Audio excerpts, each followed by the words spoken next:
E vamos entrar, quadril. Trabalha o quadril. Quadril, é quadril. Entra embaixo. Boa. Segura o pé pra subir, caramba.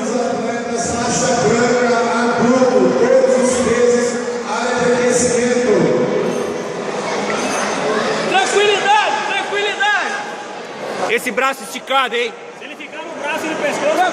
Tranquilo. Respira, deixa ele fazer força. Daí ele não faz nada, deixa ele fazer força. Ô Darlan, esse braço tá pra ti. Mata um braço e faz a cadeirinha. Mata um braço, faz a cadeirinha e abre a guarda. Vai, Darlan. Deixa ele fazer Isso aí. força aí. Deixa ele fazer força. Sai da guarda, Esse maçapão é chato, é chato. Segura a lapela e vai. A postura. Esse braço tá entrando. Estica, sobe. Bom.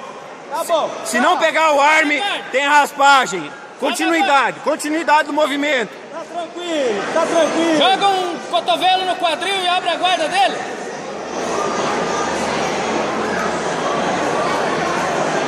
Vou quebrar esse braço pra dentro, Igor. Pega no cotovelo. Vamos dragar esse braço aí. É bom. Sai da guarda, Darlan. Bora a guarda, Darlan. Pega no cotovelo e joga pra dentro, Faz a Igor. cadeirinha, Darlan. Isso aí, vai entrar nesse pé aí. Ele não quer sair daí.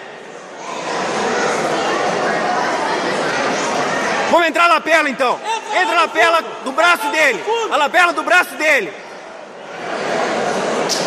Sai da guarda, Darlan. Falta 1 minuto. Entra com a mão lá no fundo, Igor. Isso aí, Darlan. Passa a guarda. Passa a guarda, Darlan. Isso aí, ó. Joga o cotovelo. Joga o cotovelo no quadril. Vamos lá, agora vai. Vamos pro braço.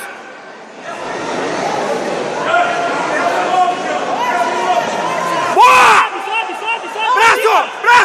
Braço! É! Tá bom? Boa, Saber se Darlan. ele parou a luta antes agora, né? Também. Vai, Igor. Oh!